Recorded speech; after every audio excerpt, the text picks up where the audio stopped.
nuestros espíritus. Agradecidos al Señor porque tenemos un domingo más en que podemos compartir su palabra, podemos compartir su enseñanza. Y hoy día quiero compartir una palabra, valga la redundancia, en base a la palabra, sí, ¿no? A la palabra de nuestro Señor. Como les había dicho en algún momento, en este momento estoy revisando muchos libros de los profetas menores, que se llama del Antiguo Testamento, y pues revisando un poco más a detalle todo eso, vemos que hay mucha enseñanza hermosa que nosotros podemos extractar de esta lectura, ¿no? Todos pensamos que el Antiguo Testamento a veces ya no tiene vigencia, al contrario, puede tener una vigencia muy importante. Amén. ¿Por qué? Porque nos refleja el carácter de Dios, ¿no? Y dentro de lo que es el Antiguo Testamento está tipificado lo que es la persona de Cristo, ¿no? Ahí está. Cristo está presente en forma de tipo, en forma de sombra en el Antiguo Testamento. Y se ha revelado a través del Nuevo Testamento. Entonces, hoy día vamos a utilizar el libro de Oseas. Oseas es un libro tremendo también que nos trae un mensaje muy importante. Así que vamos a entregar este periodo a la autoridad de la palabra y a la iluminación del Espíritu Santo, ¿no? De nuestro Dios presente. Amado Señor, te damos gracias por este momento tan hermoso que tú nos permites compartir entre todos los hermanos, Señor, de nutrirnos, de alimentarnos de tu santa palabra. Gracias, Padre, porque tu misericordia es tan grande que se revela cada mañana y te has revelado también con el día tan hermoso que nos acoge, Señor, por tu misericordia que nos da la posibilidad de seguir viviendo, de seguir contemplando la maravilla de tu creación, Padre amado, y que siempre nos andas disciplinando y educando para que forjar nuestro carácter, preocupado por todo nuestro transitar en nuestra vida, Señor. Pido de todo corazón que ilumines este momento para que tu mensaje llegue a cada corazón de mis hermanos que están presentes, de los que no están presentes, de los que se han alejado, de los que quieren volver pero no se animan, Señor, que tú toques el corazón de tanta gente, de aquellas personas que hemos hablado, que se han comprometido a venir, bueno, y que todavía siguen dudando, que tú toques esos corazones, Señor, de las personas que de aquí a unos 2 o 3 domingos van a recibir el bautizo también, Señor, que tú sigas obrando en sus corazones para que nunca nos alejemos de ti, Padre amado, de los hermanos que no vienen también, Señor, que todavía sienten sus dudas, sus temores, Señor, y que todavía no comprenden que tú eres un ser de amor y misericordia profunda, Señor, para nuestros corazones.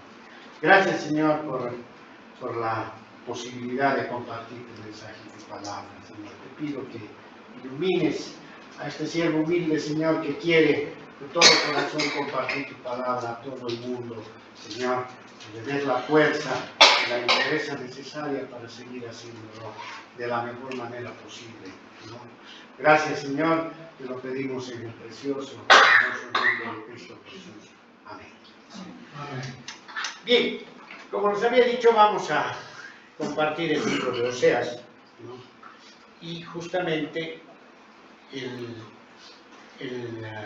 mensaje que le he dado a este tema, a este mensaje, a esta palabra, es las grandezas de la palabra, basado en Oseas capítulo 8, versículo 12. Así, por favor, si pueden abrir sus Biblias en el libro de Oseas, ¿no? Que vamos a utilizar varios versículos de este libro, básicamente, ¿no?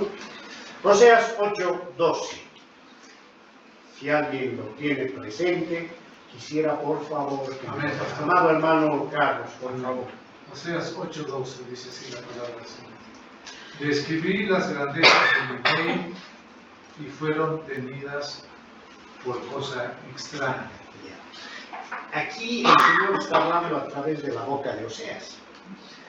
Y está dando un mensaje al pueblo de Israel, que se llamaba Efraín, que decía Efraín porque era uno de los nombres de las 12 tribus. Pero cuando aquí la Biblia se refiere a Efraín, está hablando de Israel, del reino del norte. No se olviden que Israel se dividió en el reino del norte y el reino del sur, ¿no? Después del reinado de Salomón, después de que murió, su hijo Roboam tomó el poder, y pues no lo hizo muy bien y hubo una división entre el pueblo de Israel. Una parte, las 10 tribus se fueron al norte, cerca del mar Mediterráneo, al norte, y abajo se quedó 2 tribus, la tribu de Judea, ¿no? Sí, así fue dividido el reino de Israel, ¿no?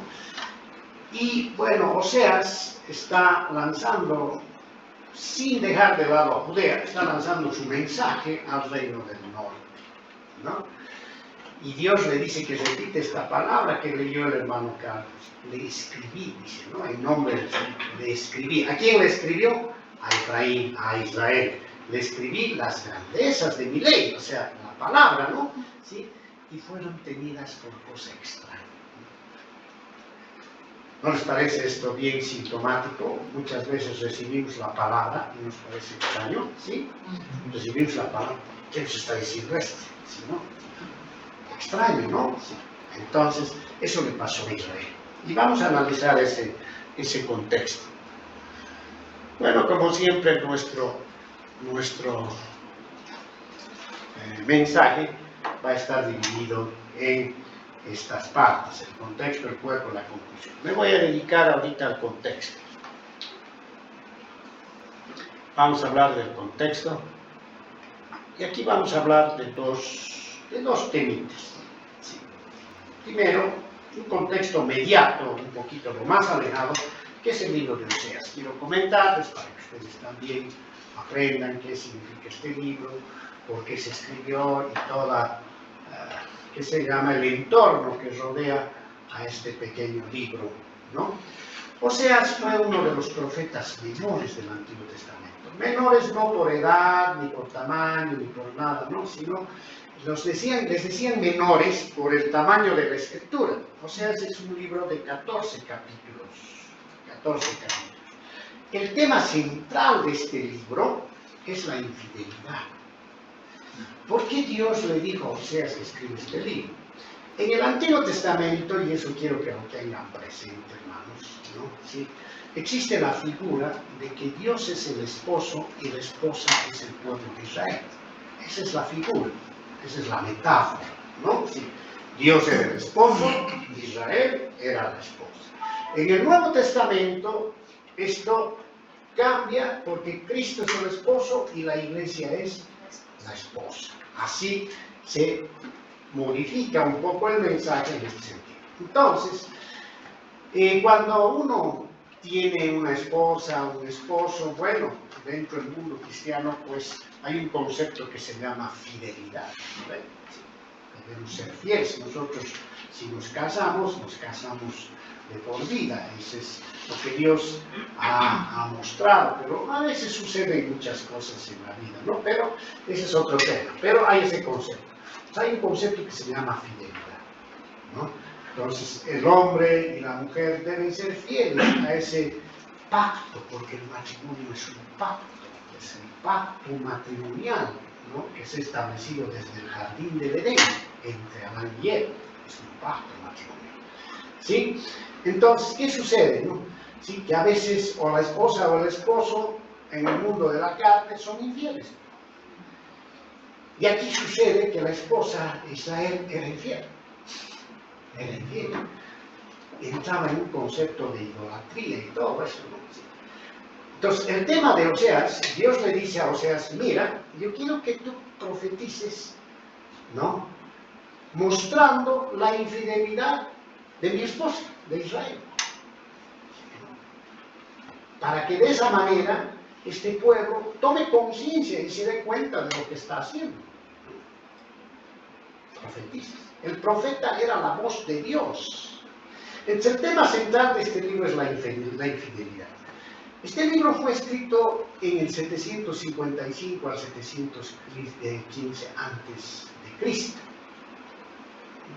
El año 722 antes de Cristo, ¿no? Sí, hubo la deportación, ¿no? Justamente la conquista de Asiria al reino de Israel, y los llevaron a otro lado y fueron deportados, sacados de su pueblo, ¿no? Fue por esa época que sucedió esta profecía. El autor es Oseas, ¿no? El lugar es Reino del Norte, como habíamos dicho, ¿no? Ese es un poquito el contexto, ¿no? Y mire, lo interesante de esto es que este ministerio de Oseas, ¿no? Comienza cuando había prosperidad en el Reino del Norte. En un momento determinado, este reino, el Reino del Norte, a través de un rey que se llamaba Jeroboam II, ¿no? Fue próspero, empezó a conquistar varios lugares, le fue bien, ganaba dinero, todo eso, tenía muy buena prosperidad. Pero había una contradicción. Lamentablemente, a pesar de ser próspero económicamente, ese momento el pueblo era idólatra y malo. Idólatras. A veces el dinero nos lleva por otros lados, ¿no? Sí, ¿no? El dinero, la prosperidad. Muchos países en el mundo han pasado eso. Han logrado tener riqueza material, toda una serie de cosas, pero se han alejado totalmente del Señor. Y eso pasó con el pueblo de Israel. ¿Sí? El libro de Oseas, entonces, relata figurativamente la unión doméstica entre un hombre y su infiel esposa Gomer. Entonces, Dios le dice, toma a esa mujer Gomer. La Biblia no nos relata, algunos dicen que era una prostituta, no creo yo. Tomó a esa mujer y después se fue al adulterio, ¿sí? Relata la unión con esta mujer. En el libro de Oseas dice, se casa con esta mujer Gomer, pero esta mujer Gomer iba y era infiel, por todo lado. Y Oseas le perdona cada vez, le va perdonando, hasta que restablece su matrimonio al final. Porque Dios le dice que pase eso, ¿no es verdad? ¿Y qué refleja eso? La historia de Dios con Israel. Si bien Dios ha mirado a Israel y ha denunciado, los ha confrontado con su infidelidad, Dios nunca ha abandonado y va a abandonar a Israel. Nunca. A pesar de su infidelidad. Muchos hablan, se ha divorciado de Israel, la Biblia. No, nunca, ¿no? Porque la unión de un pacto matrimonial para Dios es sagrado. Nunca. Y en la Biblia y en todos los profetas nosotros leemos las promesas de reivindicación al pueblo de Israel. Ahora, esto no quiere decir que todo el pueblo, ¿no? Sino va a haber un remanente de aquellas personas que sí van a ser restauradas, como dice la palabra. ¿Sí? Esta historia de Gomer, de Oseas con Gomer, que se relata en este libro, en los 14 capítulos, sirve como paralelismo para mostrar la lealtad de Dios ante el adulterio espiritual. El nombre de Oseas significa salvación, imagínense, salvación, ¿sí? Expone los pecados de Israel en el libro y los contrasta ¿contra quién? Con la fidelidad de Dios. Dios es fiel, es un esposo fiel. El contenido del libro de 14 capítulos, del capítulo 1 al 3, es el adulterio de Israel y la fidelidad de Dios. Del capítulo 4 al 7 es la culpa de Israel, qué cosas han hecho. Del capítulo 8 y 10, el castigo que iba a tener Israel. ¿Y cuál era el castigo? Era que Asiria iba a conquistar al pueblo de Israel y lo iba a deportar, lo iba a llevar a una diáspora fuera, iban a vivir lejos de su lugar, ¿no? Y el capítulo 11 al 14 es un mensaje de esperanza, la salvación de Israel, ¿no? Que va a venir en algún momento. Entonces, el libro, como un comunicado especial, manifiesta la queja de Dios contra Israel. Dios se está quejando a través de Oseas de Israel, ¿no? Fíjense que Dios en su santa bondad, a pesar de la altura que Él tiene, se rebaja, ¿no?, a reprender a sus errantes criaturas. Dios se rebaja, nos reprende. ¿Qué obligación tiene de reprendernos? Pues se rebaja a reprendernos, mediante profetas, mediante la palabra, mediante personas, nos reprende. Ya ves, nosotros reaccionamos con soberbia, ¿no? Sí, con soberbia ante la reprensión. Más bien creemos, ¿quiénes son para juzgarnos? Bueno, tenemos toda una serie de reacciones que nosotros tenemos, ¿no? Pero Dios nos reprende, utiliza herramientas, ¿no?, personas, la palabra siempre para reprender, se baja a ese nivel. Si leen el libro de Malaquías también, van a ver cómo Dios, ¿no?, baja para reprender a los sacerdotes, a todos, y todo el rato los sacerdotes. ¿Quién eres tú para reprendernos? ¿Quién no acaso nos has dicho eso? Hay 10 reacciones. ¿Quién eres tú para juzgar? Bueno, hay 10 reacciones del pueblo diciendo que, ¿por qué pues tú sí? ¿Cuándo nos has dado tal cosa? ¿Cuándo me has dicho tal cosa? Así, ¿no? Pero Dios, miren, es tan infinito en su bondad que aún así baja para reprendernos. Y así lo hace en este libro de Oseas, ¿no? Entonces, Dios, yo creo que con toda su justicia, ¿no?, podía revertirse de su manto, de su autoridad total y hacer caso omiso de todo lo abominables que somos y dejarnos en eso. Pero no lo hace. Nos amonesta cariñosamente, ¿no?, a todas las criaturas, ¿no? Y en particular en este libro, ¿no?, baja a reprender al pueblo de Israel y le dice: ustedes no comprenden mi escritura, no comprenden mi palabra. Por eso dice: le escribí, ¿no ve?, las grandezas de mi ley y la tuvieron por cosa extraña, dice, ¿no? Por eso les dice, le escribí, dice Dios. ¿No nos suena esto algo que nos viene a nuestras vidas? Nos ha escrito las grandezas de su ley y nosotros lo tenemos por extraño.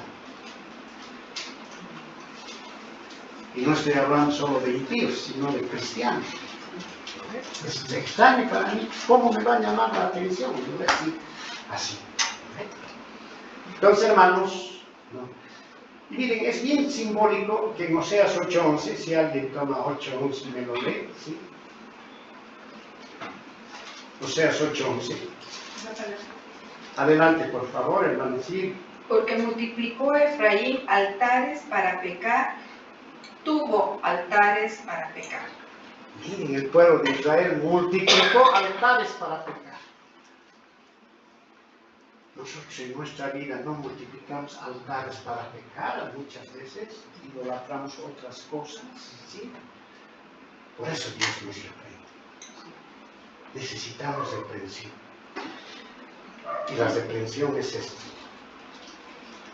Es esta santa palabra, la reprensión, ¿no? Bien, en un contexto inmediato, ¿no?, vamos a ver un poquito el entorno de lo que es, ¿no?,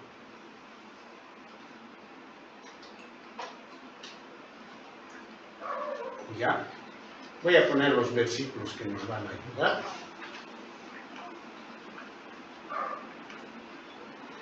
¿Ya?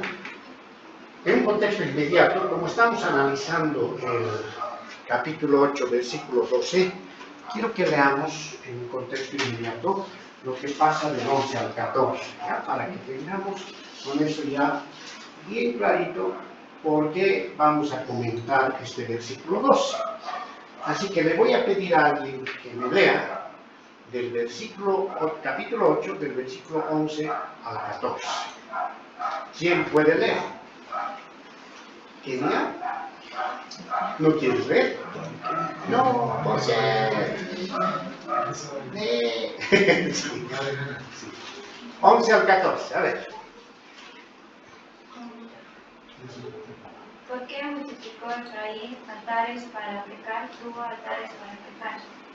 Ya. Le escribí las grandezas de mi ley y fueron tenidas por cosa extraña. En los sacrificios de mis ofrendas sacrificaron carne y comieron. No los quiso Jehová, ahora acordará de su iniquidad y castigará su pecado, y ellos volverán a Egipto.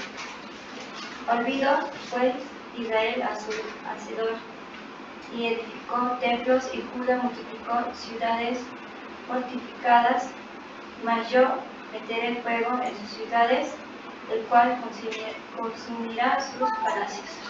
Gracias, gracias. Miren, lo vamos a comentar un poquito esto para que ustedes vean qué sucede. El reino del norte, estamos hablando, se llamaba Efraín o Israel. El nombre Efraín es utilizado así en este libro, ¿no? Ya estaba en su fase final, ya estaba para caerse, a pesar de su prosperidad, todo y por todo el pecado. Dios había decidido que este pueblo tenía que caer. ¿Y cómo tenía que caer? Iban a venir los asirios, iban a conquistar este pueblo de Israel y se lo iban a llevar a otro lado y los iban a llevar al exilio, básicamente.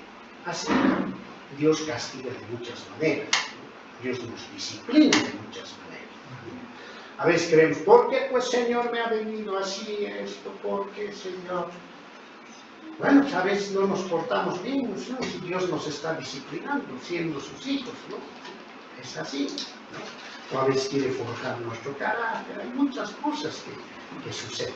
Bueno, el pueblo de Israel rebelde, Efraín rebelde, le iba a pasar eso, ¿no? ¿Sí? En 722 a.C. vino el pueblo asirio y conquistó a Israel, y eso fue algo que Dios permitió. Estaba de gobernante Jeroboam II, ¿no? Miren cómo hacía este pueblo, ¿no? Adoraban a Dios y construían becerros de oro. ¿No les hace recuerdo a esta una historia en el mismo Éxodo, me parece? Cuando Moisés fue a recibir la ley, se quedó su hermano Aarón, y cuando no volvía en 40 días agarraron, hicieron un becerro de oro y empezaron a adorar en nombre de Dios. ¿No les hace recuerdo esto hoy en día muchas veces que vivimos eso? En nombre de Dios nosotros seguimos compartiendo y practicando la idolatría de muchas cosas. Amados hermanos. Eso se llama sincretismo, es una mezcla de cosas, ¿no? De la religión con la cultura y todo. La otra vez que fui a mi ciudad natal, Oruro, ¿sí? Me dio pena ver que hay mucha imagen idólatra en la iglesia, en el socavón, ¿sí? Donde supuestamente está la religión de adorar a Dios. Uno entra, ahí está Dios, todo, pero hay un túnel que baja así tremendamente, ¿no? Y van los turistas en cierto horario. Yo no bajé, ni si te quería bajar, si quieres ver, pero no, al final, gracias a Dios, no bajó. Pero usted baja ese túnel, supuestamente hay muchas cosas, reliquias históricas, ¿no? Pero al final está el tío. Está el tío ese con su figura fumando cigarrillo, que es una imagen al diablo, ¿no? Esa es una mezcla de religión con un culto a lo material, a lo satánico. Eso se llama sincretismo, estamos mezclando la religión con la cultura, ¿no? Eso pasaba con Israel, había un sincretismo, mezclando a Dios, a Jehová, mezclando con símbolos idolátricos. Sincretismo, mezcla de fe y paganismo, hermanos. Y eso sucede en nuestro país. Un análisis del contexto inmediato dice, 8:11, porque multiplicó Efraín altares para pecar, tuvo altares para pecar. El verbo hebreo, irba, quiere decir multiplicar. El verbo multiplicar expresa abundancia intencional. Yo lo hago porque quiero, hago crecer las cosas. Israel no solo toleró el pecado, sino lo institucionalizó. el pecado.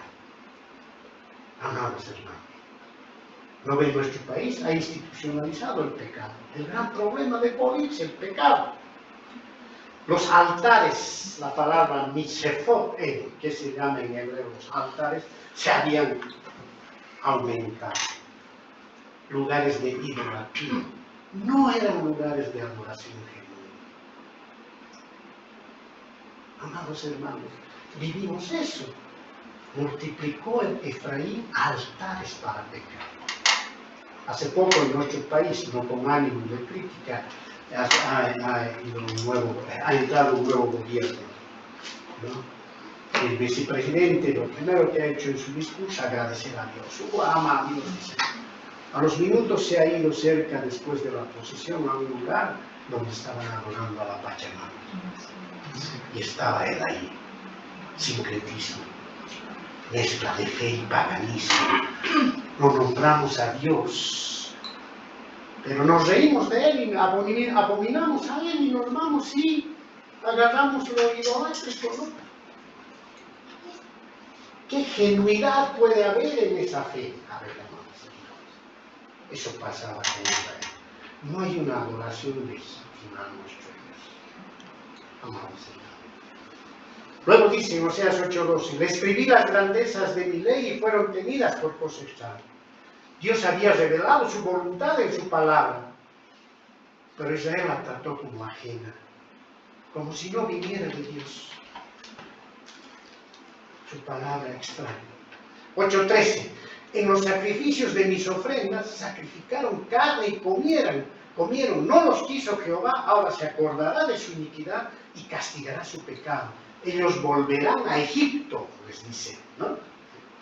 Esta expresión no necesariamente dice que el pueblo de Israel iba a volver a Egipto, sino les estaba diciendo que iban a volver a la esclavitud, porque en Egipto eran esclavos. Es una metáfora, ¿no? El pueblo de Israel del norte, sus reyes querían hacer alianzas humanas con otros países, ¿no? Con Egipto, con otros, con Siria, ¿no?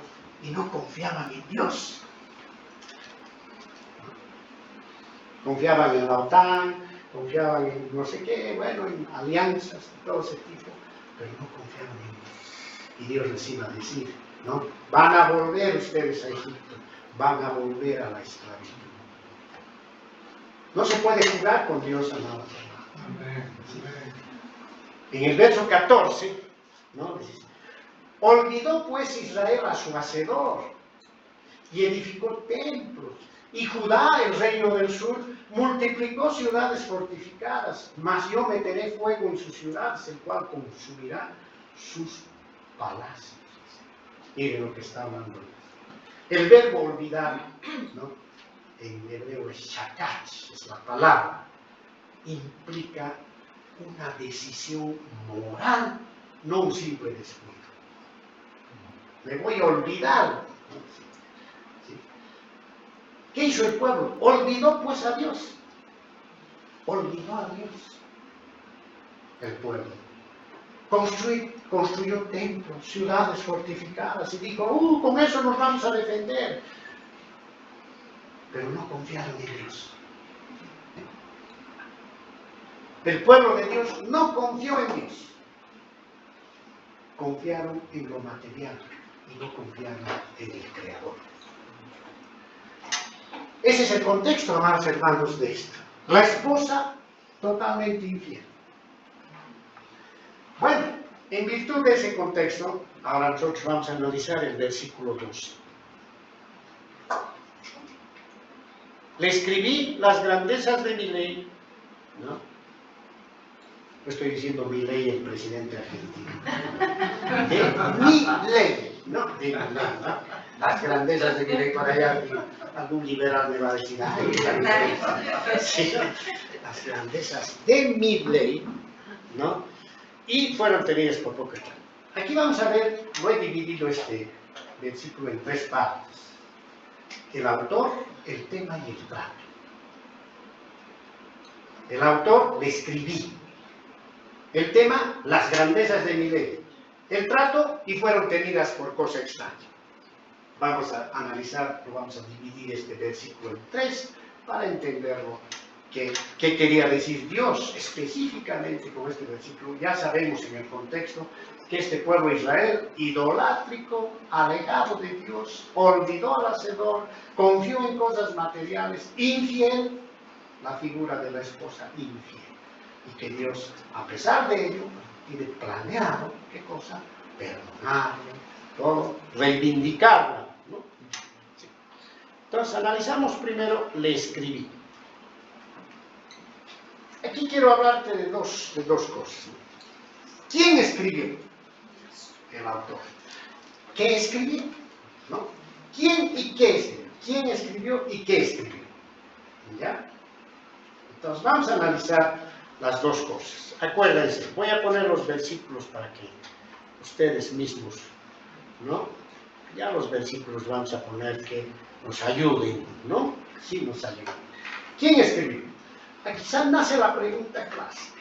¿Quién es el autor de las Escrituras? El Espíritu Santo. El Espíritu Santo. Es el mismo Dios, ¿no? Es Dios que está hablando en primera persona. Dice, le escribí. No dice, él escribió, le escribí. La palabra Biblia significa biblos, es una palabra, ¿no? Biblos, que significa libros. O sea, la Biblia en realidad no es un libro. Es un conjunto, la Biblia evangélica, de 66 libros. Y ha sido escrita por qué autores? Moisés, David, Salomón, los profetas, los apóstoles, Pablo, Santiago, Tito, Judas, etcétera, etcétera. La pregunta es, ¿son ellos los autores? No. ¿Quién es el autor? El Dios vivo. ¿Quién dice, le escribí? Es Dios. Cada letra de la Biblia, hermanos, ha sido escrita con su dedito, con el dedo de Dios omnipotente. Amén. Cada palabra sale de sus labios eternos. Cada oración fue dictada por su Espíritu. Aunque los hombres fueron empleados para escribir sus historias con esa vehemente pluma que han escrito, Dios los ha guiado. Amén. Gracias. Ha respetado su estilo, ¿no? El estilo de Salomón no es el mismo que el estilo de David o de Pablo, ¿no ven? O de Isaías. Muchos tienen un estilo más poético, otro más directo. Por ejemplo, la epístola de Santiago es bien directa, ¿no? ¿Sí? Pablo tiene otra forma de escribir, ¿no? De confrontación, tiene un objeto y un objetor. Pablo en sus escritos, como en Romanos, tienen formas de escribir, sus estilos. Isaías tiene su estilo, Jeremías tiene su estilo, el cantar de los cantares de Salomón es otro estilo poético, ¿no? De amor, ¿sí? Entonces los salmos, pero a pesar de esos estilos, Dios ha guiado esta escritura. La Biblia fue escrita por el Espíritu Santo. Está dirigida a todos los que se arrepienten. La Biblia. Es el plan de Dios. Dios está llamando a su pueblo. Dios siempre está llamando a su pueblo. Oseas 14:1. ¿Quién me lo lee? Ahí está también, ¿sí? Dice, vuelve, oh Israel, a Jehová tu Dios, porque por tu pecado has caído, le dice, ¿no? Pero vuelve, te está diciendo. Vuelve. Dios siempre está diciendo, vuelve, vuelve. Lo malo es que nosotros no queremos volver, ¿no? Te quieres alejar. El mismo Dios, aquel mismo Dios que reprende, que juzga, ¿no? Te invita ¿a qué? A volver. Es el mismo Dios. Y la Biblia dice muy claramente en 2 Timoteo 3:16, dice, ¿no? Toda la escritura, todo el escrito, todo el documento, toda la Santa Escritura es inspirada. La palabra inspirada es ahí en griego, mire, es una palabra compuesta. Seops neustos. Seos quiere decir Dios, neusto, exhalada, respirada. Quiere decir, es respirada por Dios. Respirada. Cuando nosotros respiramos, hacemos dos movimientos, ¿no? Uno de exhalación y otro de botar, ¿no? Uno de inhalar, otro de botar. Inhalación y expiración, ¿no? Sí, eso hacemos, ¿no? En realidad, Dios ha respirado la Biblia, no solo ha exhalado, ha respirado, ha inhalado y ha exhalado, los dos las dos. Él ha dado vida. Y esta palabra, ¿no? Más que decirnos que Dios ha respirado, nos está diciendo que Dios es la fuente, es el origen de la palabra, ¿no? ¿Qué ha hecho Dios? Su manera de pensar, ¿no? Lo ha traído aquí. No nos ha mandado un video, decía, vean el video, nada, nos ha mandado aquí, escrito por medio de hombres, ¿no? Su palabra. Esto es su palabra, es la autoridad para nosotros.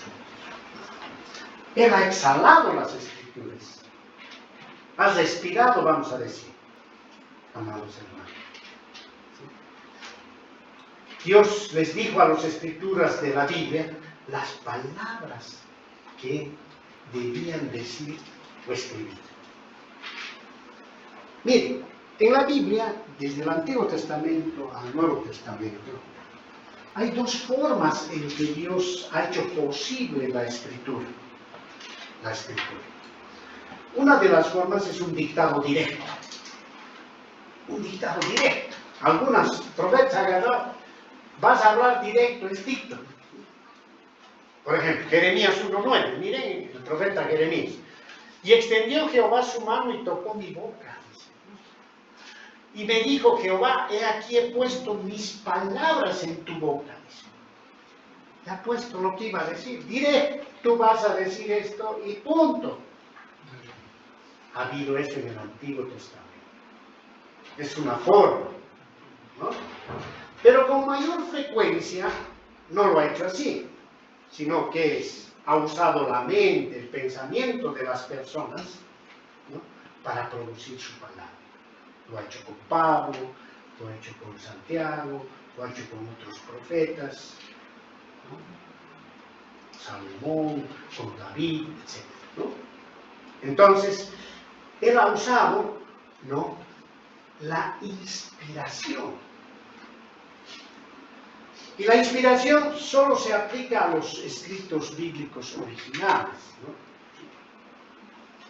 Los escritos originales han sido inspirados por Dios. Después han habido traducciones.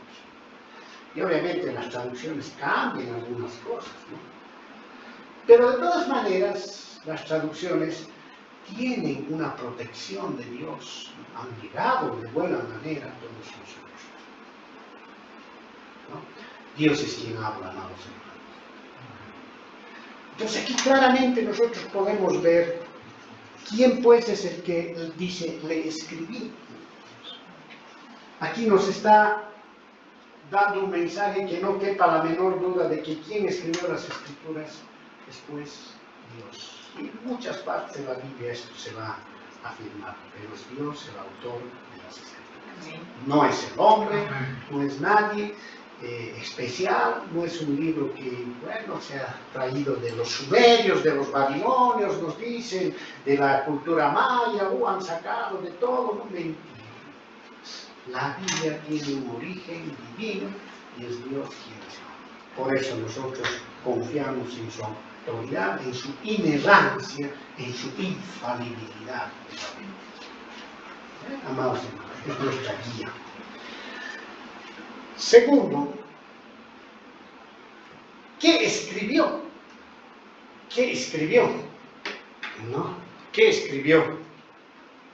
¿No? Como había dicho hace un momento, la Biblia es un conjunto de libros, por eso viene de la palabra libros. Libros quiere decir libros. Y es Dios quien nos anda diciendo.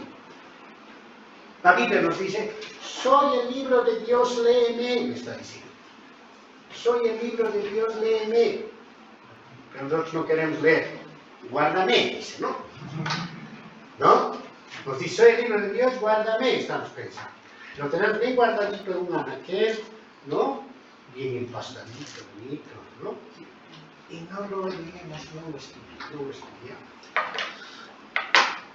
La Biblia nos dice, soy la escritura de Dios, abre mis hojas, porque fui escrita por Dios.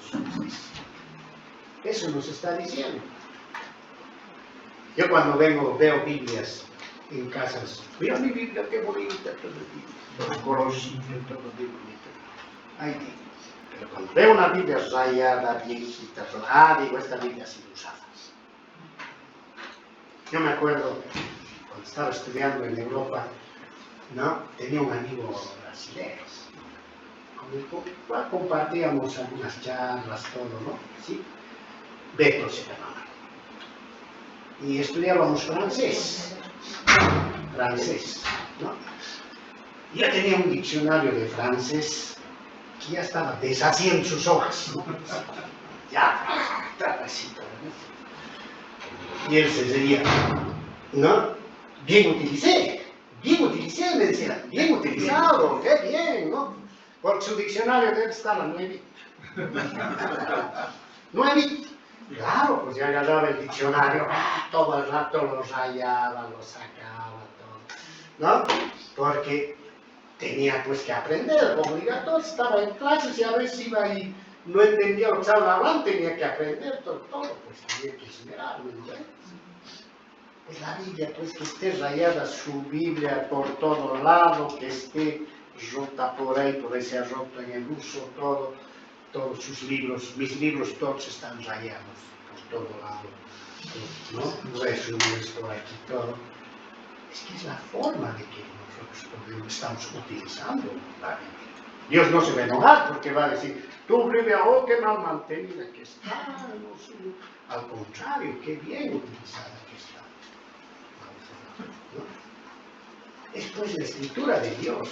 La Biblia es un conjunto de 66 libros en el canon evangélico, ¿no? El canon católico son 80 y tantos libros, los otros libros, los deuterocanónicos o los pseudoepigráficos se llaman esos libros, ¿no? Pero que en el canon evangélico no están, ¿no? 39 libros son del Antiguo Testamento, 27 para sumar a 66, ¿no? Del Nuevo Testamento.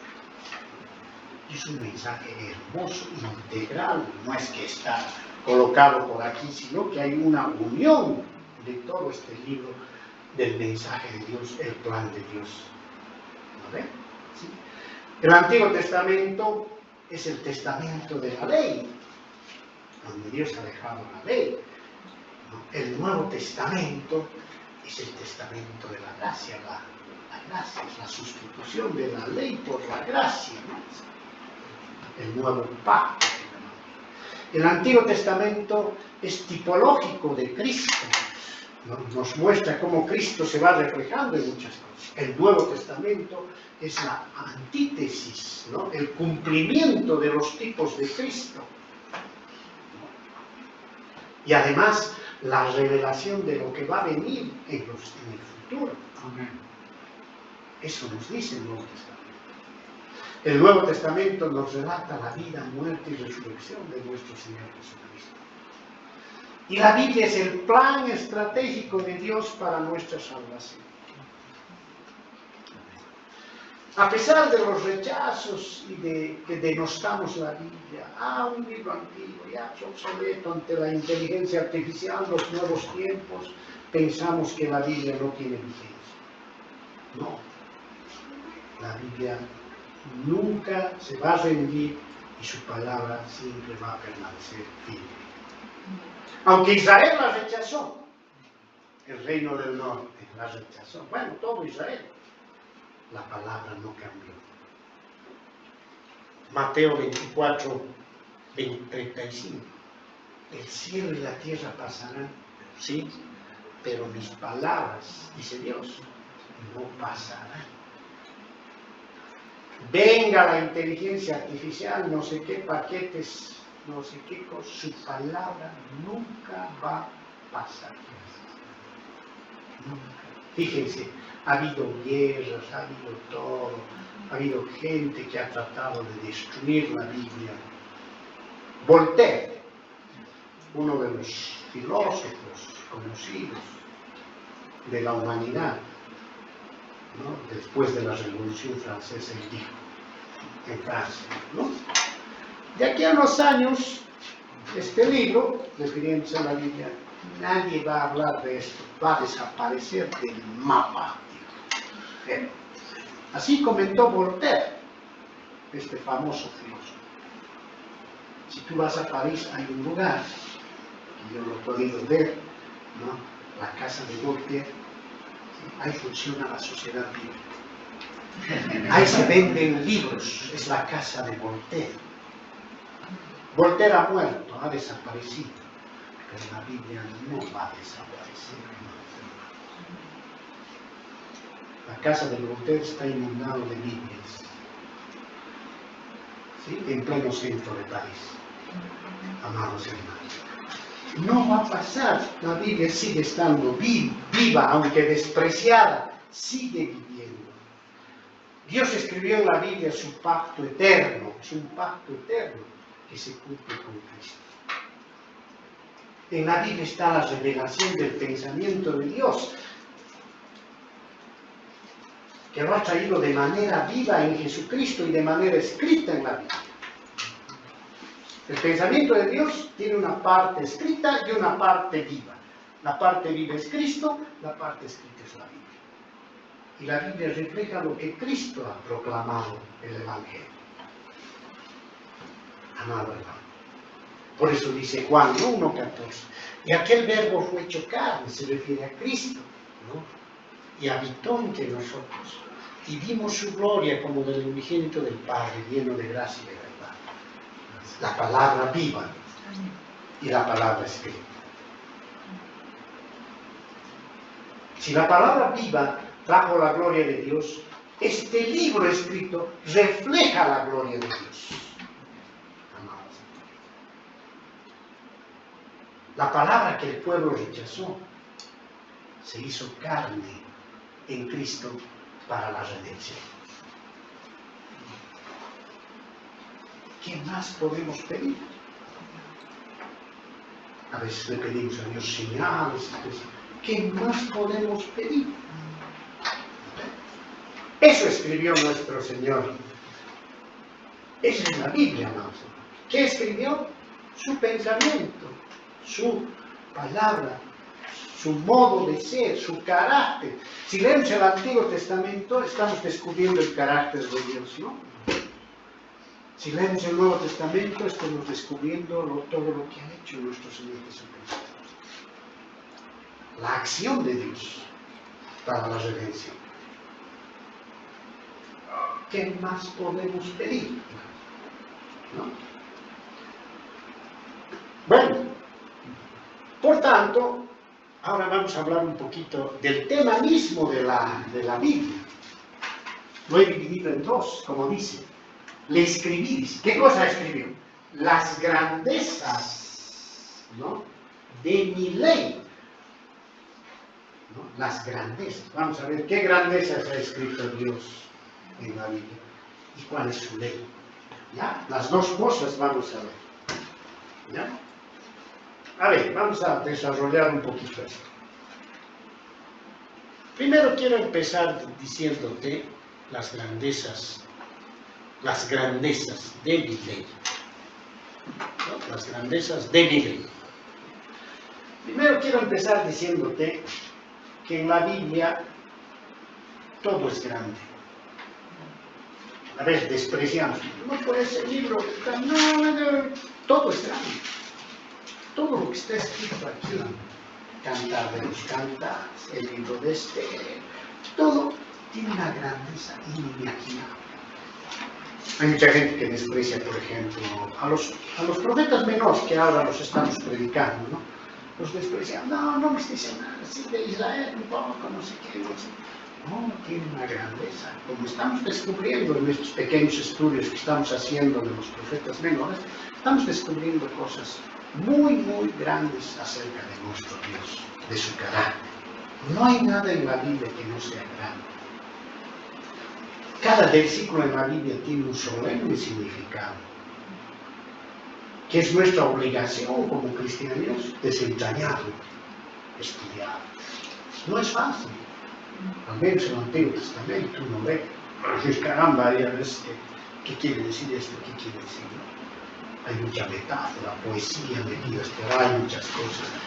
Es difícil a veces desentrañar, pero hay que intentarlo, tenemos que hacerlo. No se trata solamente, amados hermanos, de asistir a una iglesia y hacer de la palabra una religión. ¿No? La grandeza se va a notar de la palabra cuando nosotros escuchemos una sana doctrina y nos apeguemos a una sana doctrina. Una sana doctrina es aquella que nos va a relacionar con Dios y con los principios verdaderos de Dios. Porque si nosotros distorsionamos la palabra, vamos a pensar mal cualquier cosa, ¿no? Por eso nos queremos esmerar en una sana doctrina. No hay nada en la Biblia que no sea grande, amados hermanos. Todos los temas reflejan la grandeza de Dios. La Biblia no es un libro de formación, de información. Muchos dicen, me informo qué ha hecho Dios, qué ha dicho en el Antiguo Testamento. No. Es un libro de formación, es un libro de transformación. A medida que leemos la Biblia, nuestra mente y nuestro corazón tiene que ser transformado. Por eso, no digo solamente leemos, que estudiemos y meditemos la Biblia. Meditemos en cada. Rumiemos. Leamos una palabra y empecemos a pensar, a rumiar. Pensar. ¿Qué quiere decir Dios? Así vamos a empezar a comprender el mensaje de Dios. Es un mensaje doctrinal, proposicional, es una enseñanza que debe cambiar esto y cambiar esto. Si una persona quiere cambiar, pues tiene que cambiar esto y esto. Y eso solo puede hacerlo algo como la Biblia. Es un milagro que sucede a través de Dios. Amados hermanos. Hay 3 eres que voy a resolver. La Biblia tiene muchos mensajes, ¿no? Hay 3 eres que yo creo que la Biblia nos refleja, ¿no? En pasado, presente y futuro. Primero nos refleja la ruina. Este es el tema. Ruina.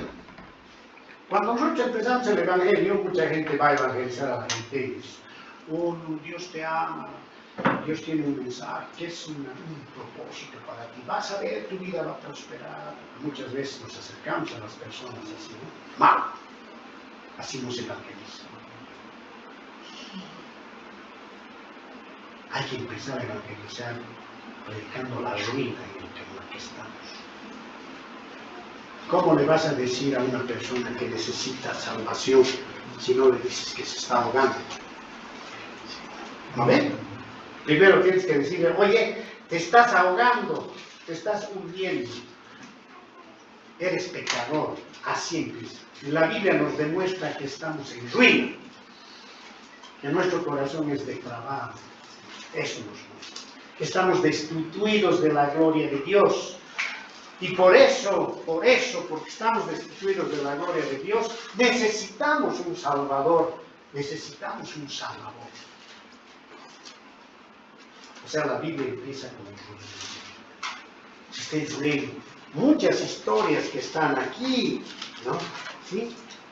Son terribles, ¿no? Hay una historia donde uno de los miembros, del sacerdocio, de uno de la tribu de Benjamín, creo que era, la descuartiza a su amante. Y uno ve, qué cruel, amigo. Nos está mostrando la ruina, con toda verdad, con toda sinceridad, nos muestra lo que somos, la ruina.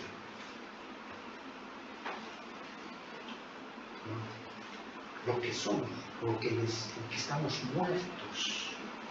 muertos en delitos y pecados, la ruina. Por eso el Salmo 105 dice, ¿no? Envió su palabra y los sanó y los libró de la ruina, dice, ¿no? ¿Con qué? Con sus palabras, ¿no? Amados hermanos, así tenemos que evangelizar. No gusta, ¿no ves? ¿No? Muchas veces a amigos, ¿no? Que vienen a charlar. Yo de entrada les empiezo a hablar la ruina en la que estamos, nuestros corazones depravados. Y no digo tu corazón depravado, nuestros. Y yo, a veces nosotros decimos, ¿no? Sí, pues los malos son ellos, o él, o la, o los políticos. No, nosotros, todos, destituimos de la gloria de Dios. No le gusta a mucha gente ser confrontado. Ya no vuelven muchos, otros vuelven, bueno, así muchos ya no vuelven. Pero esa es la idea, ¿no? Que la gente se dé cuenta de su vida, se dé cuenta pues de que no solo estás enfermo, estás muerto, ¿no? Y necesitas vida. Es el primer mensaje que nos da la Biblia, de ruina. Pero ahí viene lo hermoso, después nos habla de redención. ¿Qué quiere decir la palabra redención? Rescate. Estás ahogando, te voy a rescatar. Y te voy a rescatar a través de la gracia de Dios y de la fe en la sangre de Jesucristo. Ahí nace la esperanza, ¿no? Dices, no, Dios te puede redimir si tú quieres, ¿no? Y te va a redimir por gracia, por medio de la fe en nuestro Señor Jesucristo. Solo eso puede rescatarte y redimirte de la muerte en la que estás. Estás como Lázaro, metido en una tumba y hediendo estás, de verdad. Y solo Cristo puede decirte, levántate y anda. Pero para eso tienes que arrepentirte y creer en Jesucristo, en la obra de la cruz, como nos predicó el hermano Oscarito anteriormente. Efesios 1:7 dice, en quien tenemos redención por su sangre, el perdón de pecados según las riquezas de su gracia. Y es más, la Biblia no solamente te dice que te va a redimir, te ha mostrado tu ruina, te va a restaurar.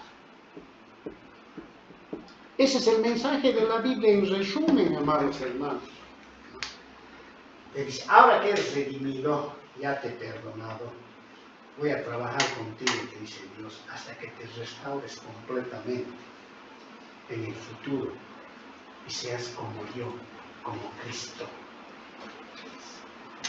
Eso se llama santificación, ¿no?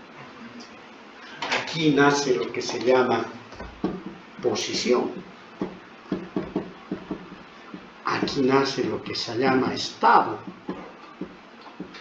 La posición de lo que eras pecador, eras criatura de Dios, te cambia a hijo de Dios, te has redimido, naces de nuevo. Pero no te deja ahí nacidito de nuevo. Empieza a trabajar contigo hasta que seas glorificado, totalmente restaurado, ¿no? Que seas miembro de una iglesia, ¿no? Del cuerpo de Cristo, que seas totalmente restaurado, cambiada tu mente y tu corazón. No basta con nacer de nuevo, tienes que ser. Dios no se queda, Dios completa la obra, y la Biblia te lo dice. Por eso dice Romanos 11:12, ¿no? ¿Sí? Y si su transgresión es la riqueza del mundo y su defección la riqueza de los gentiles, ¿cuánto más su plena restauración? Nunca va a dejar Dios una obra a medias. Nosotros no somos obra a medias. Ya hemos sido salvados, ahora nos quedamos así. No. De aquí a 2 domingos, bueno, el 14, se van a bautizar 3 hermanos. es la continuación de la obra. Yo ya supongo que esos hermanos han entregado su vida a Cristo, ya han sido perdonados. Ahora viene un acto de obediencia donde van a mostrar, ¿no?, que son verdaderos cristianos. Van a identificarse con la vida y muerte de nuestro Señor Jesucristo. Van a continuar su proceso de transformación poco a poco. ¿Se dan cuenta, hermanos? Hasta la restauración final. Las grandezas. ¡Qué grande es la Biblia! ¡Qué grandeza, ¿no?, nos refleja! Esto está presente en todo lado. Ahora estamos estudiando el libro de Oseas. Nos está mostrando la ruina del pueblo de Israel. Pero le está dando una esperanza de redención y de restauración al pueblo. En los capítulos 11 a 14 de Oseas habla de la restauración del pueblo de Israel. En un futuro, cuando nuestro Señor Jesucristo venga en gloria, ¿no?, va a suceder eso. Dios va a cumplir sus promesas. Dios no lo va a dejar algo al aire. Y le dice, ¿no?, le dice al pueblo de Israel, las grandezas de mi ley, dice, de mi ley. La palabra ley es la palabra Torah.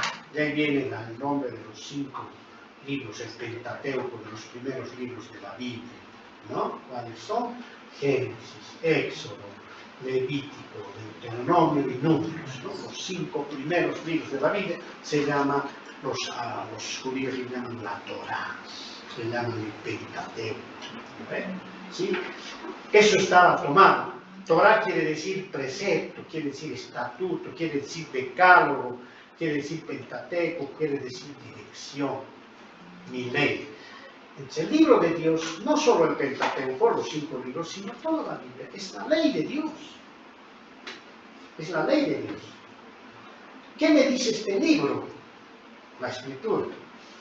Que cuando yo muera, hay un cielo de gozo y amor para recibir. Estoy dando unas clases a empleados públicos que me están haciendo renegar terriblemente.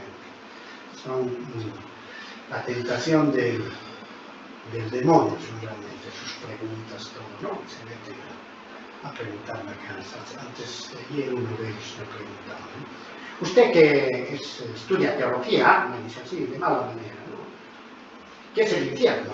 Sí, no venía al caso la pregunta, estábamos viendo otra cosa, ¿no? Pero ganas de molestar, el enemigo ataca mucho. ¿Sí? ¿Qué es el infierno? Entonces, bueno, es donde se va a ir usted. ¿No? Explicar un poco después, ya el otro queriendo refutar y diciendo ¿no? Malcriados, ¿no?, personas mayores, profesionales que trabajan en la institución pública, son jefes en la alcaldía de la gobernación, ¿no?, están haciendo una maestría, no sé por qué, porque andan tan mal preparados que están ahí sufriendo y no pueden hacer las cosas, ¿no?, muy mal preparados. Pero es así, ¿no? No se dan cuenta.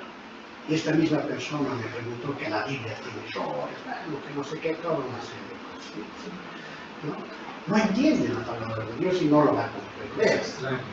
Es extraña para él, ¿verdad? ¿Sí? Es súper extraño, porque si para un cristiano es extraño, para este es súper extraño, para este es extraterrestre.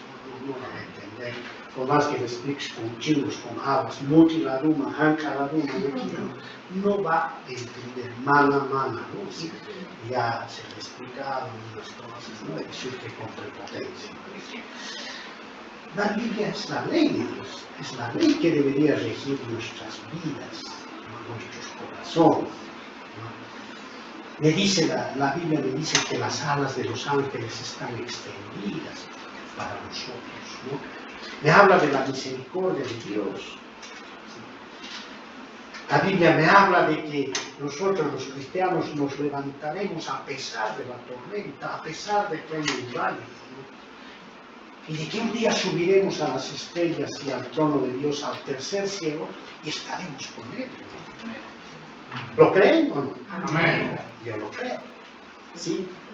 De que vamos a morar allí por siempre. Yo le decía a este señor, el infierno, porque que el infierno si va a haber fuego, si va a haber castigo. No, el infierno no habla de fuego ni excremento, le dije.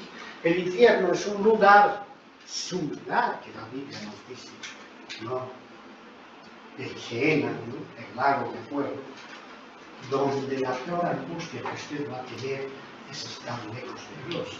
Eso es peor que el fuego, peor que el excremento, peor que las lanzas, peor de lo que quieran, fieras, peor de una entidad con cuernos que le va a ir azotando, peor que eso. Estar lejos de Dios. Pero no lo comprende, no lo comprende. Y ahora, hermano, te lanzo, hermano. Y eso es también lo que tenemos que predicar nosotros a las personas. ¿Se imaginan a alguien? ¿O te imaginas tú lo que le decía a mi esposa la otra vez? ¿Te imaginas que va a ser que tú quieres tu hermano, tu tío, tu esposo, tu pariente, que esté en un lugar eternamente lejos de Dios? ¿Te imaginas esa angustia? No le deseo ni al ego morarse. Sí, en serio, hermano. ¿No ven? Y que sea irrevocable. Que no haya posibilidad de volver de ahí más. Por más que te rasques, que hagas juicio de responsabilidades, que hagas lo que quieras, no puedes. El lloro y el crujir de dientes, como dice el doctor Sproul, en el infierno, dice, va a haber unas personas llorando. Estoy aquí porque me equivoqué, bueno, y no hay vuelta que dar, a ver, el lloro. Pero va a haber personas con el crujir de dientes. Vaya, yo no merecía estar aquí, ¿ah? Yo no merecía estar aquí. Yo debía estar en otro lado. ¿Sí? Así va a ver la gente en el infierno. El lloro y el crujir de dientes. Amados hermanos, la ley de Dios es clara, es santa. Así lo va. ¿Sí? La ley de Dios se expresa en el Evangelio y te doy una sinopsis de 5 puntos de la ley de Dios. La ley de Dios te habla de la depravación natural y la pecaminosidad del hombre. La ley descubre la pecaminosidad del hombre. Segundo, la ley de Dios te habla de la elección según la presencia de Dios. Hemos visto un video en la anterior sesión. Somos elegidos por su voluntad, ¿no? Nosotros lo elegimos a Dios porque primero Él nos ha elegido. Tú no lo eliges porque es tu voluntad, sino porque es la voluntad de Él que te ha elegido y recién tú puedes elegir. Ahí te conviertes en hijo de Dios. La ley de Dios te habla de la redención particular por la sangre de Cristo. No hay otra forma de redención. La ley de Dios te habla del llamamiento eficaz por el poder del Espíritu Santo.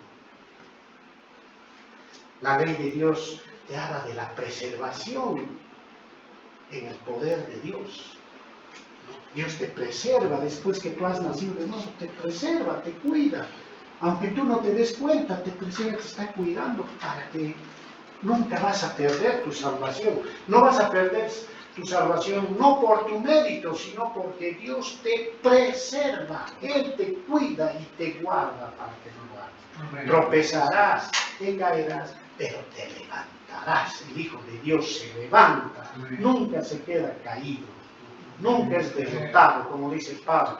Caeremos, nos arrodillaremos en muchos casos, muchas cosas, pero jamás seremos vencidos, porque Cristo ya venció en la cruz. Amados hermanos. Y fíjense, Dios ha cumplido una promesa hermosa que dice en el Antiguo Testamento, ¿no? Que la ley, una vez que ha sido dada en el Antiguo Testamento, 613 leyes ha dejado Dios. no solo 10 mandamientos, sino 613 leyes que nos indican cómo debía andar el pueblo de Israel. Pero muchas de esas ordenanzas ya no se cumplen, ¿no? ¿Sí? Ya no son para nosotros, ¿no? Porque la ley tiene un propósito, revelar el pecado. La ley es como un espejo, ¿no ve? Un espejo, ¿no? Donde tú ves tu cara sucia. El espejo te muestra tu cara sucia. Pero el espejo te lava la cara. No. Tú tienes que lavarte aparte, ¿no? No con el espejo. La ley no te va a curar, ¿no? Los funcionarios públicos tienen un dicho, ¿no? Echa la ley, echa la trampa, ¿no? Así les digo, ¿sí? ¿Correcto? Entonces, bueno, tú puedes cumplir una parte de la ley por obligación y al día siguiente la violas. Claro, listo, el momento que puedas, ¿no? No te ha cambiado el corazón. Por eso uno de los fariseos en el Nuevo Testamento se acercó a Jesús y le dijo, ¿no? Maestro, ¿cuál es la ley pues para todos nosotros? Se habla de la ley de Moisés. ¿Qué le dijo Jesús? ¿No?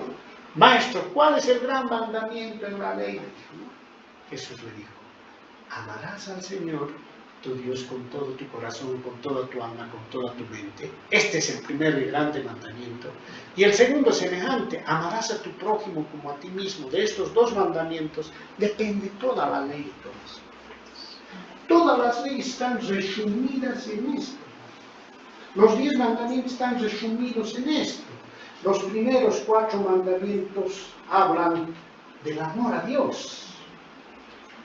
Y los siguientes 6 mandamientos de la ley hablan del amor prójimo. No mentirás, no codiciarás la mujer del prójimo, no robarás, honrarás padre y madre, etc. Amor al prójimo. Y los primeros, no te harás imagen, amarás a Dios, siempre será el primero, ¿no? Honrarás el sábado. Bueno, ya hemos predicado sobre el sábado, qué significa. Ese es un mandamiento ceremonial, no es un mandamiento moral, ¿no? Ese no. Tiene que ver con el amor a Dios, con la entrega y la prioridad a Dios. Y esa ley que antes estaba escrita en Pablo, que es en piedra, perdón, hoy Dios nos lo ha inscrito ¿dónde? En nuestros corazones. Estas leyes. Así que, más que preocuparte de si que vas a incumplir algo, o si comemos chancho, o si comemos no sé qué, o si que no, si vemos una película, lo que sea, primero pregúntate, ¿qué relación tiene lo que va a hacer eso con esta ley? A ver, si con eso que vas a hacer, estás amando a Dios y amando a tu prójimo, si estás glorificando al Señor, como se dice, tranquilo. Pero si con eso no estás amando a Dios, no estás dando prioridad a Dios y realmente no estás amando a tu prójimo, estoy hablando de cosas que son neutras moralmente, ¿no? Comer algo, no estoy hablando de robar, de matar, no me voy a preguntar, robar, ¿no? He robado y con eso estoy honrando a Dios, ¿sabes? No estoy hablando de eso, ¿no? De cosas, ¿no? Sí, muchas veces pasa, ¿no? Nos ponemos legalistas en muchos temas, ¿no? Pablo decía, todo me es lícito, pero no todo me conviene. Así bien clarito, ¿no? Hay que aprender a vivir la libertad en Cristo. Y la libertad en Cristo es ser, ¿no? Que se llama obedecer la ley, ¿no? Que está en estas dos grandes cosas, ¿sí? Y además ciertas ordenanzas que también Dios nos da, ¿no? Y que lo tenemos que hacer no por obligación, por amor, sino por amor. Congregarnos es una ordenanza, ¿no? Nos congregamos, porque creemos que somos, nosotros cuando estudiamos la Biblia somos muchos y demás, ¿no? ¿Sí? La Biblia dice muchas cosas, no os unáis con yugo desigual, por ejemplo. Se aplica al matrimonio y también a otras cosas, ¿no? ¿Sí? Si tú te vas a meter a un ambiente de narcos, por ahí caes como narco, ¿no ves? ¿Sí? No os unáis con yugo desigual, ¿sí? Así es, amados hermanos, tenemos que también preservar tu cuerpo, ¿no? Porque el cuerpo, ¿no?, es el templo del Espíritu Santo. ¿Sí? La gente se tatúa todo, muchas cosas. Dice, no, eso no.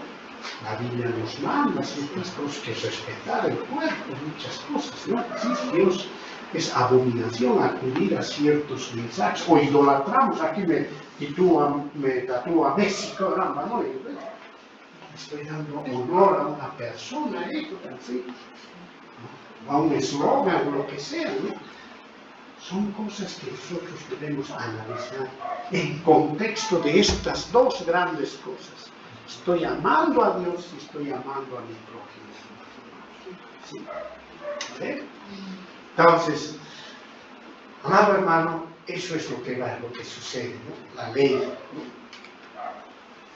¿no? Las grandezas de mi ley. Finalmente, amado hermano, esto nos dice, y fueron tenidas, la primera parte, por cosa extraña. A ver, vamos a analizar. La palabra tenidas, buscando en la semántica del hebreo, ¿no? ¿Sí? Quiere decir pensar, quiere decir considerar, valorar, calcular, ¿no? ¿Sí? O sea, nos relata que el pueblo de Israel desvalorizó la palabra de Dios. La palabra fue tenida, ¿no?, fue considerada, ¿no?, como una religión. El pueblo de Israel sustituyó la verdad por religión. Oseas 10:2, ¿no? Está dividido su corazón. Ahora serán hallados culpables. Jehová demolerá sus altares, destruirá sus ídolos. Miren, aquí hay algo tremendo que se aplica a nuestra épocas. El pueblo de Israel era culpable de dos formas de adulterio. No se olviden que estamos hablando de adulterio. Dos formas de adulterio. Uno, el adulterio espiritual. ¿A qué se refiere el adulterio espiritual? ¿Cuándo cometemos adulterio espiritual? Cuando hacemos una falsa religión. Eso es adulterio espiritual. Y hay un adulterio físico, cuando hay una conducta inmoral. El pueblo de Israel tenía una falsa religión, y había una conducta inmoral. Israel continuaba ofreciendo sacrificios y su corazón estaba dividido, como dice ahí. Te digo algo, la religión sin obediencia es abominación. La religión sin obediencia es abominación. Y te lo demuestro. Isaías 29:3. Dice pues el Señor, porque este pueblo se acerca a mí con su boca y con sus labios me honra, pero su corazón está lejos de mí y su temor de mí no es más que un mandamiento de hombres que les ha sido enseñado. ¿No? Ven los mandamientos, las ordenanzas como una obligación. Pero en realidad no están honrando a Dios. Decimos, ay Dios, todo lo que quiero, estoy con Dios, yo. Pero no lo honramos, de verdad. Nosotros tenemos que dejar, nosotros amados hermanos, ¿no?, tenemos que dejar que la palabra nos transforme. La palabra dice en Romanos 12:2, ¿qué dice? No os conforméis a este mundo, sino transformaos, dice, transformaos, ¿no?, por medio de la renovación de vuestro entendimiento. ¿Y cómo vas a renovar tu entendimiento? Por la palabra. Por medio de la renovación de vuestro entendimiento. ¿Para qué? Para que comprobéis cuál sea la buena voluntad de Dios, agradable y perfecta. ¿Qué tendrá Dios para mí? No sé qué tiene Dios para mí. ¿Quieres comprender su voluntad de Dios? Pero ¿cómo vas a comprender si no renuevas esto? Sí. Y convertimos a la palabra en religión. Que si hay que cumplir esto, que si no hay que cumplir. No, amados hermanos. Tenemos que hacer de corazón las cosas, ¿no? Porque nuestro corazón está siendo transformado. La religión sin obediencia es ruido sin fruto. No se olviden que la Biblia, si bien ha sido escrita a Israel, o sea, ha sido escrita a Israel, pero es para nosotros, estamos sacando el mensaje para nosotros. Dios siempre ha pensado que ha escrito en un contexto cultural, en el momento, con las palabras de esa época, no ha puesto palabras del siglo XX ahí, ¿no? Sí, ¿no? Porque ha sido escrito en esa época, el Nuevo Testamento, en los primeros 100 años, ¿no? Después de Cristo, en esas épocas. Pero después la Biblia se ha cerrado, el canon ha sido cerrado, pero el mensaje permanece para siempre, ¿no?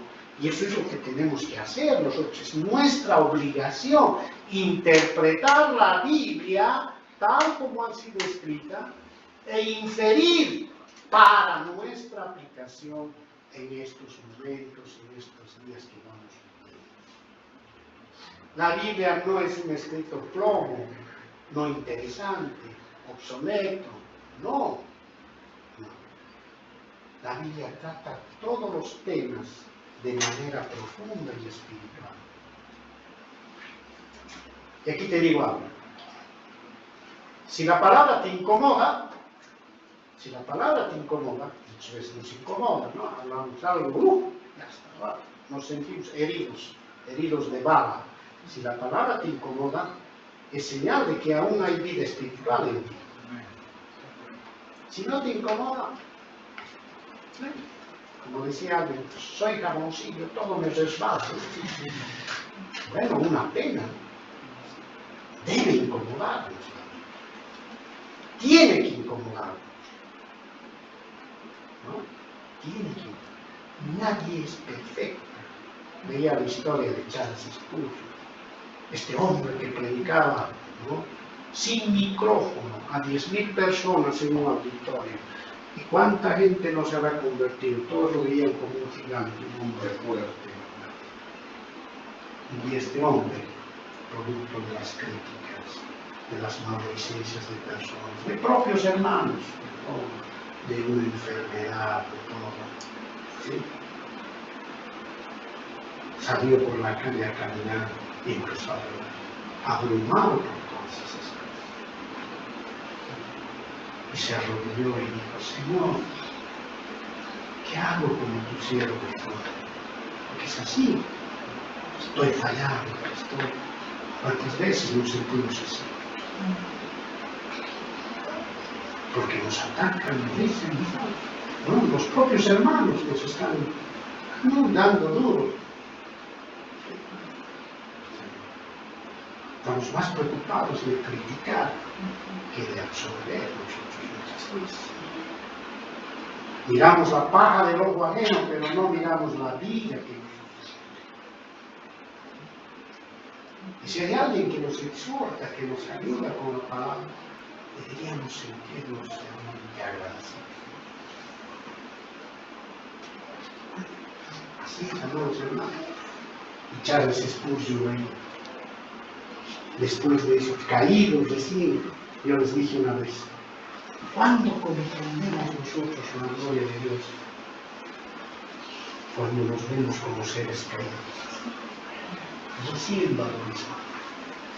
Mientras no caemos, en nuestra soberbia todavía creemos que no necesitamos de nada. Además, yo soy plomado, ¿no? Sí, ¿no? Creemos eso. Nadie es plomado. Nadie. No. Todos tropezamos a cada rato. Hermanos, hermanos. Y así va a ser hasta que muramos. Pero cada día tropecemos menos, intentemos tropezar menos, caer menos, ¿no? ¿Y cómo vamos a hacer esto?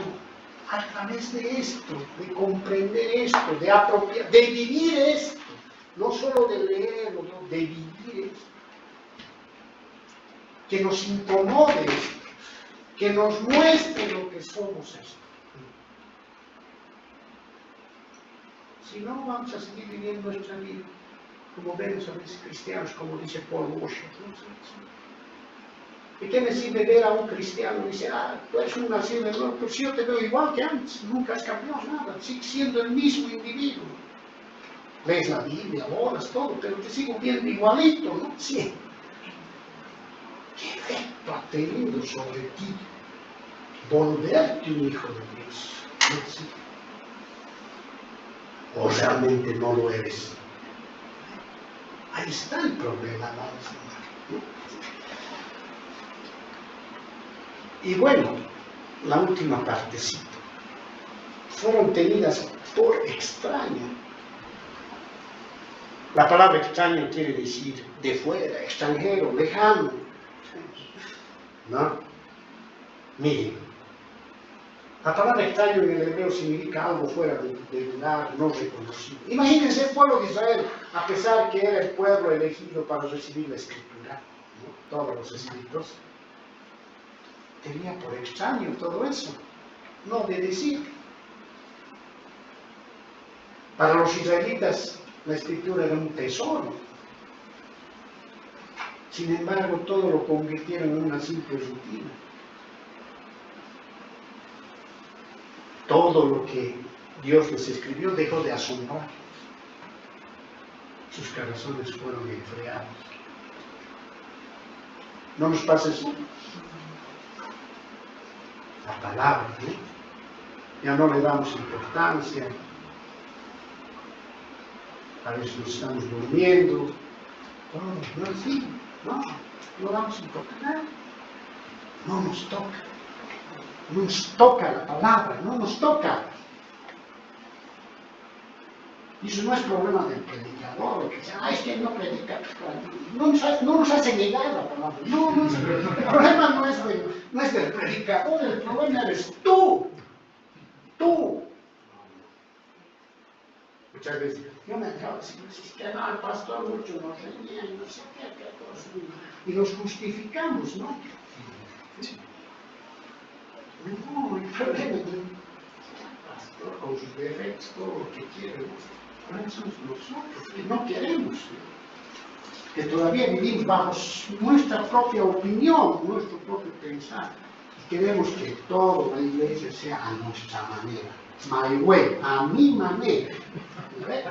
¿Sí? Así es. Que sea así, porque no, si no, no puede. No es un problema de administración. Los pastores no somos gerentes, administradores, CEOs, de nada, ¿no? Somos personas que hemos venido humildemente con todos nuestros errores, nuestros tropiezos, todo, a tratar de guiar, ¿no? De confrontar al pueblo de Dios para que tenga un mejor camino. Es un acto de amor y nada más. Que alguien lo entienda o no lo entienda, eso. Simple. La iglesia no es un club social, no es nada, un lugar donde no vamos a ir venimos a edificarnos, a aprender, a conocer a Dios. Ese es el fundamento. Y más que recibir, deberíamos ir a la iglesia a dar. Ese es el fundamento. Porque es el cuerpo de Cristo que se construye. Entonces, amados hermanos, los israelitas, ¿no? Estaban tropezando pues este gran problema. La Biblia es extraña para mucha gente, porque no la leen, no la estudian, no la meditan, aunque la lean muchas veces. Por ejemplo, a veces hablamos del tema de David y Goliat, y mucha gente dice, ¿dónde está eso? ¿Dónde está el mensaje? Leemos el Sermón del Monte, pero no sabemos que ese Sermón del Monte ha sido usado como base, ¿no?, para la Declaración de los Derechos Humanos en la ONU. Eso no lo mencionamos, pero así. ¿Dónde está eso? En la Biblia. ¿Dónde está uno de los más grandes principios que la humanidad habla? Así como tratas a tus semejantes, ¿no?, te van a tratar a ti, dice, ¿no? ¿Quién lo dijo eso? Jesucristo. En el Sermón del Monte. ¿No? La Biblia está acumulado de polvo en los baúles de tu auto. El domingo lo sacas, vas a misa. No, bueno, no a misa, sino al culto, ¿no? Sí, ya estoy hablando como pseudo católico, ¿no? Entonces, ¿qué significa? Vas al culto, ya con tu Biblia estabas, ¿no? Y en la semana está lleno de polvo, bien guardadito. No tengo tiempo. Cuando estés en el infierno vas a tener harto tiempo. Harto tiempo, eterno tiempo vas a tener. Y ni así vas a ver la Biblia. Sí, amados hermanos. Si usted ha probado la palabra de Dios, hermanos, y ha encontrado que es cierta, va a ser preciosa para vuestra alma, ¿no? Va a ser preciosa. Entonces sí vas a poder llamarte cristiano. ¿Sí? Si Dios exhaló las Escrituras, si Dios es verdad, partamos de eso. Dios es verdad. Estamos de acuerdo. Y Dios ha exhalado las Escrituras, ha respirado la Escritura. Entonces, ¿qué conclusión sacamos? Que la palabra es verdad. Si creemos eso, pues, ahí dice, ¿no? Juan 17:7, santifícalos en tu verdad, ¿no? Tu palabra es verdad, dice Jesucristo, no lo dice cualquiera, no lo ha dicho Pablo, no lo ha dicho Moisés, no lo ha dicho nada, lo ha dicho Jesucristo. El alma nuestra muere cuando dejamos de admirar la palabra. Esto te lo digo por experiencia. Yo dejo de leer la palabra una semana y estoy mal. Estoy mal. Deprimido, estoy mal, ¿no? Porque, digamos, en algún afán de las cosas me ha dejado sin leer, digamos, alguna cosa y estoy mal. Porque es mi alimento, es nuestro, debe ser nuestro alimento. Y reflexionar sobre eso. Bien, amados hermanos, con esto nos podemos lanzar a este mensaje de conclusión. A ver, ¿qué quiero decir? ¿No? Primero, que la Biblia muestra la actividad de Dios en su revelación. La Biblia es la revelación de Dios. ¿Qué está mostrando? Que Dios nunca está quieto, pues, ¿no? Él nunca está sin actividad, no es Dios quien está sentadito en su trono y admirando, que hagan lo que quieran, no, Él está en actividad. El hecho de que Él no hable, muchos dicen, Dios me ha hablado, pucha, yo quisiera ser esa persona, realmente, que Dios, no muchos cristianos, Dios me ha hablado, ¿sí? No, Dios habla a través de su palabra, no a través de un megáfono, un sueño, no, hermanos, Dios, su palabra. El hecho de que Él no hable no significa que no esté considerando a sus criaturas e hijos. Él siempre está considerando en su gracia y en su gracia común está sobre nosotros. Segundo, la Biblia muestra el camino de salvación para el hombre y el camino de santificación también. ¿No? La Biblia es el plan estratégico de Dios. Es qué vas a hacer tú en tu vida, cómo vas a llegar a su presencia, cómo lo vas a llegar a conocer, qué tienes que hacer. Pero no es un manual, no. Ya, capítulo tanto, respuesta al aborto. Sí, no, por favor. no funciona así. La Biblia es un libro de reflexión donde están los principios generales para todo. Y nosotros tenemos que discernir y pensar, meditar para sacar una opinión al respecto, según lo que Dios quiere. Amados hermanos. ¿Sí? La Biblia es un libro de misericordia de Dios, constante. Así como hemos visto que la Biblia nos muestra nuestra ruina en todo momento también está mostrando la misericordia de Dios para que corrijas las cosas. Está mostrando. Tercero, el ignorar la palabra de Dios te convierte en un candidato al infierno. Eso debía decirle a este empleado público. Sí.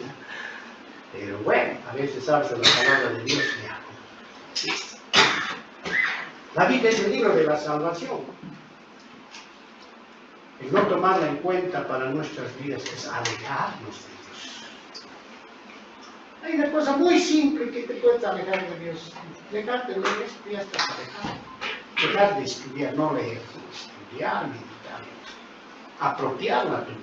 Al doctor Sproul le dijeron un día, doctor Sproul, lo hemos llamado a usted, al directorio de esta universidad, porque queremos invitarlo a una cátedra, le dijo una universidad. Quiero que usted dé la cátedra de Biblia, una materia que tenían en la universidad. Biblia. Queremos que le dé vida a este curso. Así se dice. El doctor Sproul se enojó. ¿De vida? Yo de vida. La Biblia tiene vida por sí mismo, la Biblia, ¿no? El problema es que nosotros no la vivimos. No aceptó la cátedra, porque esa universidad no tenía el concepto de lo que es la Biblia. La Biblia es vida. Yo no soy quien para darle vida a la Biblia. ¿Se dan cuenta, amados hermanos? ¿Sí? Ese es, ¿no?